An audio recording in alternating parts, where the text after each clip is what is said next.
علیکم، میں امداد سمرو۔ میرے سامنے دو تین معاملات ہیں انتہائی اہم۔ ایک تو اسکینڈل، پاکستان کی تاریخ کا سب سے بڑا اسکینڈل جو اب بچے دینے لگ گیا ہے، بچے جن رہا ہے وہ اسکینڈل۔ اور دوسرا معاملہ عمران خان صاحب کا۔ عمران خان صاحب کو کن حالات میں جیل میں رکھا گیا ہے، اس کے متعلق انکشافات ہیں، ایک بڑی رپورٹ سامنے لائی جا رہی ہے۔ اور پھر تحریک انصاف کیوں اپنے لوگوں کو مار رہی ہے۔ جہانگیر ترین ایکٹیو ہو رہے ہیں اب تیزی کے ساتھ۔ پارٹی انہوں نے بنا لی تھی مگر اب متحرک اب ہو رہے ہیں، کیونکہ ایک ان کے ساتھ سانحہ ہو گیا تھا۔ اب آئی پی پی جو ہے وہ تیزی کے ساتھ میدان میں اترتی ہوئی نظر آئے گی۔ کامیابی کتنی ان کو ہوتی ہے، پاور پالیٹکس میں ان کا کردار کیا ہو سکتا ہے۔ عمران خان صاحب کے ستائے ہوئے ہیں، اور عمران خان صاحب کے جیل جانے کے بعد اب ظاہر ہے پی ٹی آئی چھوڑنے والوں کی لائنیں لگ رہی ہیں، تو اس کا کتنا فائدہ ہوگا آئی پی پی کو، جہانگیر ترین صاحب کو، ان کے ساتھیوں کو، یہ سارے معاملات۔ لیکن سب سے پہلے اسکینڈل بچے دے رہا ہے۔ میں نے جب عارف علوی نے کل انکشاف کیا تھا، دعویٰ کیا تھا کہ جی انہوں نے تو آفیشیل سیکرٹ ایکٹ اور آرمی ایکٹ میں جو ترمیموں کا بل تھا وہ تو انہوں نے مسترد کر دیا تھا، اور لیکن ان کے عملے نے وہ بل آگے نہیں بھیجا، حالانکہ انہوں نے کہہ دیا تھا کہ جی بل واپس بھجوا دیں، عملے نے بل نہیں بھیجا واپس۔ اور پھر انہوں نے کہا کہ جناب اب تو جو اس کی زد میں آ رہے ہیں میں ان سے معافی چاہتا ہوں، اور اللہ بھی مجھے معاف کرے گا، خدا گواہ ہے، اللہ گواہ ہے کہ میں نے اس بل سے اتفاق نہیں کیا تھا، اس کی منظوری نہیں دی تھی۔ میں نے کل بھی گزارش کی تھی کہ یہ پاکستان کی تاریخ کے بڑے اسکینڈلوں میں سے ایک اسکینڈل ہوگا۔ وجہ یہ ہے کہ اگر جو صدر صاحب نے کہا ہے کہ جی انہوں نے بل مسترد کر دیا تھا اور پھر ان کے عملے نے بل روک لیا، تب بھی اسکینڈل، اور اگر صدر صاحب جو کہہ رہے ہیں وہ اگر غلط ہے، جھوٹ ہے، تب بھی اسکینڈل، کیونکہ ملک کا صدر اتنی بڑی نوسر بازی کرے تو ظاہر بڑا اسکینڈل ہوگا نا۔ یہ نوسر بازی تو ایک عام سا لفظ ہے، لیکن یہ نوسر بازی ایک انتہائی، کیونکہ اس کے تحت اب آگے مقدمات چلنے۔ شاہ محمود قریشی کو پیش کیا گیا، اسپیشل کورٹ بنی آفیشیل سیکرٹ ایکٹ کے تحت، اور اس میں شاہ محمود قریشی صاحب کا ریمانڈ ان کو پیش کر کے لیا گیا 4 روز کا، اور عمران خان صاحب کو پیش کیا جائے گا، اس کا بندوبست ہو چکا ہوا ہے، شاید کل پیش کیا جائے یا پرسوں پیش کیا جائے۔ تو ایک بڑا معاملہ ہے، کوئی چھوٹا معاملہ نہیں ہے، یہ نا گڈی گڈے کا کھیل نہیں ہے۔ عمران خان صاحب ان کے ساتھیوں نے کھلنڈرے پن میں نا ملک کو گڈے گڈی کا کھیل سمجھا ہوا تھا، گڈیا پٹولے، ایسا نہیں ہے۔ اب جب وہ حالات سامنے جس طرح آ رہے ہیں تو ان کو سمجھ آ گئی ہوگی کہ ریاست کے معاملات اس طرح نہیں چلائے جاتے۔ صدر صاحب نے کہہ دیا بیٹھے ہوئے کہ یہ مجھے اچھا نہیں لگ رہا لہذا قانون منظور نہیں ہے، ایسے نہیں ہوتا، لکھنا پڑتا ہے پراپر۔ تو اب ہوا یہ ہے کہ پی ٹی آئی نے تو، میں نے آپ کو پہلے بھی کئی بار بتایا کہ جو انہوں نے اعلان کر دیا کہ ہم سپریم کورٹ میں جا رہے ہیں، ابھی تک تو کوئی ایسی خبر نہیں آئی۔ صدر صاحب نے کوئی ایسا اعلان نہیں کیا۔ صدر صاحب نے اپنے دعوے کو سچ ثابت کرنے کے لیے اپنے پرنسپل سیکرٹری کو ہٹا دیا ہے اور حکومت کو کہا ہے کہ جناب ان کی خدمات جو ہے واپس لی جائیں۔ اب وہ جو صدر صاحب نے ایوان صدر کا جو ٹویٹر یا جو ایکس بن گیا ہوا ہے اس پر انہوں نے جو بیان جاری کیا ہے وہ میں آپ کو پڑھ کر سناتا ہوں صدر صاحب کا۔ وہ بڑا کمال، مطلب اس میں دیکھیں اچھا جس اپنا ٹویٹر کے جس اکاؤنٹ پر جو آفیشیل ہے اس پر اپنے پرنسپل سیکرٹری وقار احمد کو ہٹانے کی تو خبر جاری کروائی صدر صاحب نے، لیکن اسی اکاؤنٹ پر یہ خبر صدر صاحب نے جاری نہیں کی کل بھی اور آج بھی کہ جی مجھے بل منظور نہیں تھا، میں نے اس اتفاق نہیں کیا تھا، میں نے اس کو مسترد کیا تھا۔ وہ خبر صدر صاحب نے جو پریزیڈنٹ آف پاکستان کا جو ٹویٹر اکاؤنٹ ہے، اب ٹویٹر اکاؤنٹ ظاہر ہے اب تو ایکس ہو گیا نا، وہ ایلن مسک کے خریدنے کے بعد، تو وہ صدر صاحب نے ادھر جو بیان جاری کیا اس میں لکھا جا رہا ہے، جناب ایوان صدر کہہ رہا ہے کہ کل کے واضح بیان کے پیش نظر، واضح بیان کون سا کہ جی مجھے یہ منظور نہیں تھا، میں نے اتفاق نہیں کیا تھا، میں نے اپنے ایوان صدر کے عملے کو کہا تھا کہ بل واپس بھجوا دے، اور انہوں نے بار بار انہوں نے مجھے یقین دہانی کرائی کہ انہوں نے بل واپس بھیج دیا ہوا ہے، لیکن اسٹیٹمنٹ کی صدر صاحب کی یہ لگ رہا تھا کہ وہ بل واپس نہیں بھیجا گیا، ایوان صدر میں پڑا ہوا تھا، اور آئین اور قانون کے مطابق جب کوئی بل 10 دن سے زیادہ بھی رکھا جائے تو وہ قانون بن جاتا ہے، اس کے بعد گزٹ نوٹیفیکیشن ہو گیا۔ تو صدر صاحب کہہ رہے ہیں کہ جی کل، ایوان صدر کہہ رہا ہے کہ کل کے واضح بیان کے بعد کے پیش نظر ایوان صدر نے صدر مملکت کے سیکریٹری کی خدمات اسٹیبلشمنٹ ڈویژن کو واپس کر دیں۔ ایوان صدر کا وزیر اعظم کے پرنسپل سیکریٹری کے نام خط سامنے آیا ہے، جس میں کہا گیا کہ وقار احمد جو صدر صاحب کے سیکریٹری کی خدمات سر انجام دے رہے تھے، میں شاید پہلے پرنسپل سیکریٹری کہہ گیا ہوں لیکن سمپل سیکریٹری ہے، کہ خدمات سر انجام دے رہے تھے، ان کو کہا گیا کہ جی ان کی خدمات کی مزید ضرورت نہیں ہے، لہٰذا ان کو اسٹیبلشمنٹ ڈویژن کو واپس بھیجا جاتا ہے۔ ایوان صدر نے یہ کہا، اور پھر پاکستان ایڈمنسٹریٹو سروس کے 22 گریڈ کی افسر حمیرہ احمد کو بطور صدر مملکت کی سیکریٹری تعینات کیا جائے۔ یہ مانگا گیا کہ جی فلاں یہ افسر واپس لے لیں، فلاں افسر۔ اب اس میں جس کو میں نوسر بازی کہہ رہا ہوں نا، وہ اس میں ہو یہ رہا ہے کہ صدر صاحب نے یہ جو پریس ریلیز جاری کروائی ہے اپنے آفیشیل اکاؤنٹ سے، پریزیڈنٹ ہاؤس کے اکاؤنٹ سے، اس میں انہوں نے یہ نہیں لکھا کہ وقار احمد کے خلاف کوئی قانونی کارروائی کی جائے، کیونکہ انہوں نے اتنا بڑا بحران پیدا کروا دیا ملک میں۔ ایک قانون جس پر صدر صاحب کے دستخط نہیں ہوئے، جو صدر صاحب کی زبانی انہوں نے واپس بھیج دیا، مگر سیکٹری نے وہ اپنے پاس رکھ دیا، تو لیگلی تو وہ قانون بن گیا۔ صدر صاحب کہہ رہے نہیں میں نے واپس بھیجا تھا۔ تو اگر اتنا بڑا صدر صاحب کے ساتھ دھوکہ ہوا، دو نمبری ہوئی، اتنا بڑا کانڈ ہوا ایوان صدر میں، اتنی بڑی واردات ہوئی ایوان صدر میں، تو وہ جو افسر ہیں ان کے خلاف صدر صاحب نے کسی بھی قسم کی کارروائی کی سفارش اس پریس ریلیز کے مطابق نہیں کی۔ انہوں نے صرف خدمات واپس لینے کا کہا کہ جن کو واپس لے لیں۔ کیوں کارروائی کیوں نہیں ہو رہی؟ اور صدر صاحب اس پریس ریلیز کے ساتھ وہ ثبوت کیوں نہیں قوم کے سامنے لا رہے جن ثبوتوں کے سے یہ ثابت ہو کہ صدر صاحب نے اعتراض کیا تھا؟ کیونکہ اعتراض تحریری ہوتا ہے، زبانی نہیں ہوتا، اس لیے میں اس کو نوسر بازی کہہ رہا ہوں۔ اعتراض ہوتا ہے تحریری طور پر صدر صاحب لکھتے ہیں کہ جی میں اس سے متفق نہیں ہوں، مجھے یہ اعتراض ہے، مجھے یہ اعتراض ہے، انسانی حقوق کا مسئلہ بنے گا، فلاں چیز ہوگی، فلاں، وہ جو بھی ان کو جس چیز سے متفق نہیں تھے ان کو لکھنا تھا، اس میں وہ نہیں لکھا۔ کل بھی کوئی ایسی چیز سامنے نہیں لائے، آج بھی کوئی ایسی چیز سامنے نہیں لائے سوائے اپنی بات کو میں وزن ڈالنے کے لیے کہ جی میں سچا ہوں اس لیے میں نے اپنے سیکریٹری کو ہٹا دیا ہے۔ تو بھائی سیکریٹری کو ہٹانے کے ساتھ ساتھ پھر کارروائی کا بھی کہیں آپ، اور پھر وہ ثبوت بھی سامنے لائیں تاکہ قوم مان جائے کہ جو صدر مملکت جو صحیح معنوں میں ریاست کا باب ہوتا ہے، جس کی تعظیم و تکریم ہوتی ہے، وہ سچا ثابت ہو۔ ورنہ بڑے عہدے پر چھوٹا آدمی بیٹھا ہوا ہے، یہ ثابت ہوگا۔ ابھی تک صدر صاحب نے یہی ثابت کیا ہے کہ بڑے عہدے پر، بڑی کرسی پر ایک بونا بیٹھا ہوا ہے جو آئینی ذمہ داریاں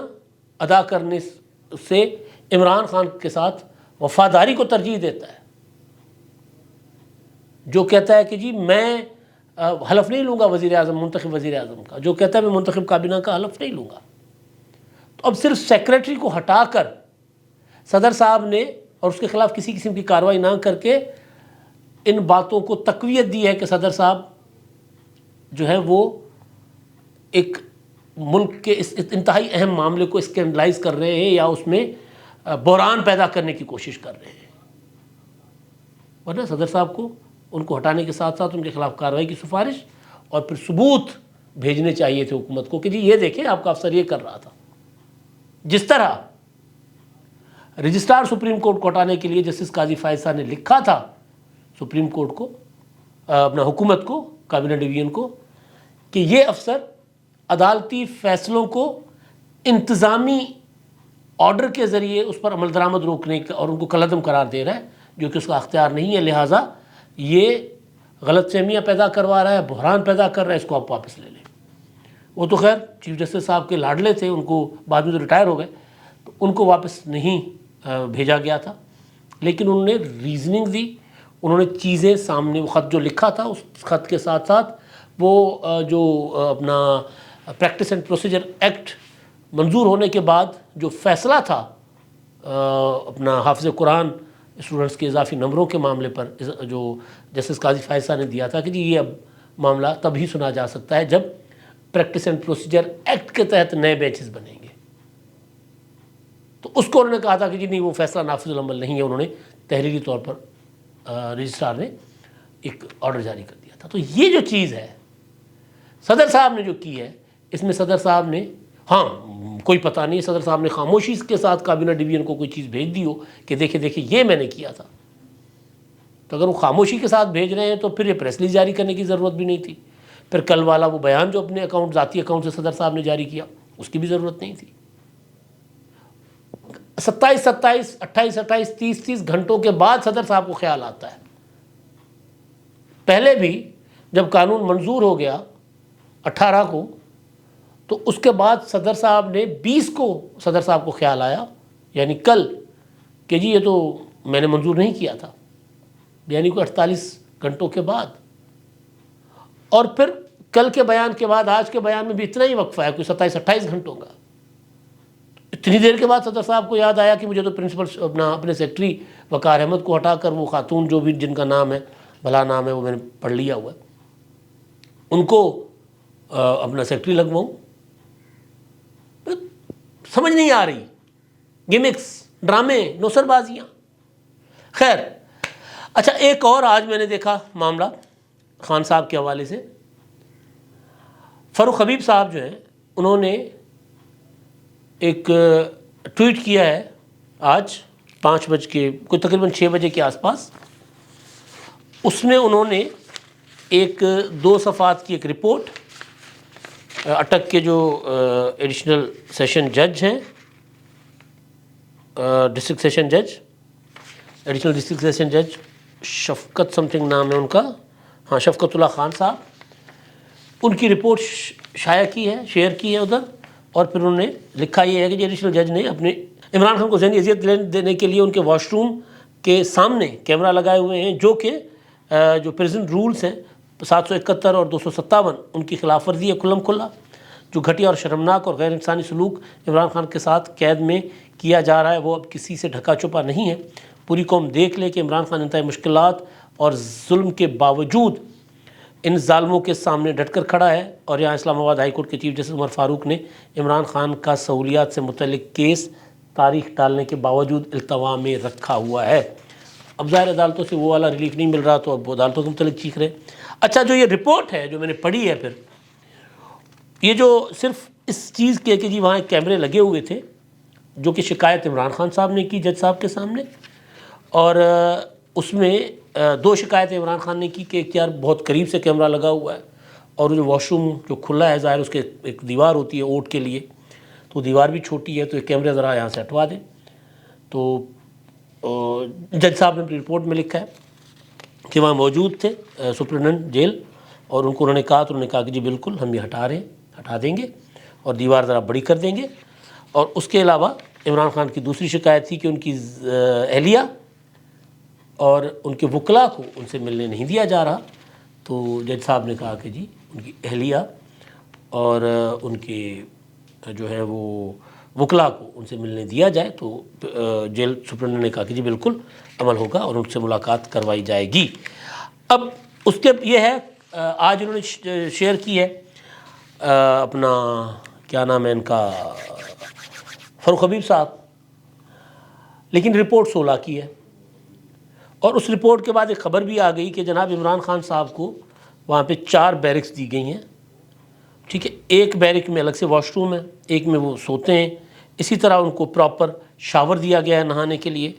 اور دیگر سہولیات عمران خان صاحب نے جو کی تھیں وہ ان کو فراہم کی گئی ہیں. گھر کا کھانا الاؤ نہیں ہے، جیل کا کھانا ملتا ہے، لیکن جیل کا کھانا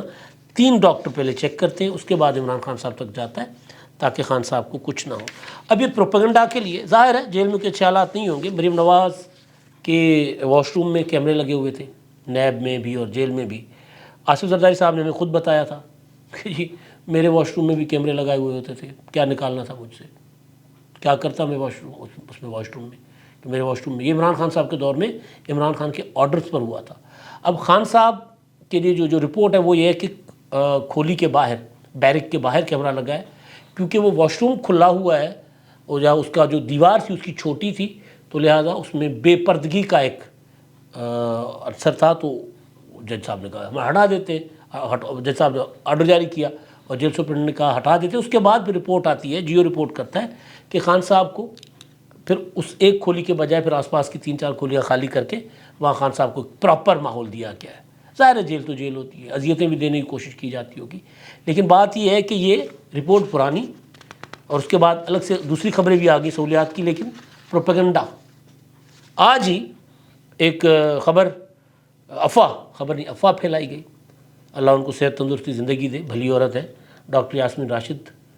سابق صوبائی وزیر صحت، ایک ہی وزیر تھی عمران خان کے دور میں جو کام کرتی تھی پنجاب میں، باقی تو سارے بزدار ہی تھے، تو ان کے متعلق خبر چلائی گئی کہ جی وہ انتقال کر گئی ہیں، تو دوڑے لگ گئیں بھئی یہ کیا ہوا، جی پولیس کسٹڈی میں انتقال ہو گیا، یہ ہو گیا وہ ہو گیا، پتہ چلا کہ نہیں وہ صحت یاب ہے۔ کچھ دن پہلے اسی طرح کی ایک خبر، ایک افواہ پھیلائی گئی تھی کہ جی وہ محمود الرشید صاحب جو ہیں ان کو دل کا دورہ پڑا، انتقال کر گئے، تو ہوا یہ کہ پھر محمود الرشید صاحب کی ویڈیو کسٹڈی سے بنا کر جاری کی گئی کہ جی میں ٹھیک ہوں، روبہ صحت ہوں، میں نے روٹین کا چیک اپ کے لیے میں PIC گیا تھا، ڈاکٹر نے میرا چیک اپ کر لیا، میں ٹھیک ہوں۔ تو یہ تحریک انصاف والے آگ لگانے کے لیے، کہتے ہیں نا رسی جل گئی بل نہ گیا، تو یہ ان کے ساتھ آگ لگانے کے لیے نا پھر کوئی نہ کوئی ایسا شوشہ، ایسی شدنی چھوڑتے رہتے ہیں۔ اللہ سب کو سلامت رکھے، کسی دن ان کی وجہ سے کوئی بڑا سانحہ نہ ہو جائے، جس طرح کا غلط پروپیگنڈا کرتے ہیں، جس طرح کا جھوٹ یہ پھیلاتے ہیں۔ جہانگیر ترین صاحب والا معاملہ میں نے بات کرنی تھی اس پر، لیکن اب کیونکہ ولاگ بہت لمبا ہو گیا، تو کل صبح کے ولاگ میں اس پر ڈیٹیل سے بات کروں گا، کیونکہ اس میں نواز شریف صاحب کے معاملات بھی ہیں، آصف زرداری کے معاملات بھی ہیں، اور پھر IPP جہانگیر ترین وہ بھی اسی میں شیئر کر لوں گا۔ اب تک کے لیے اتنا ہی، اللہ حافظ۔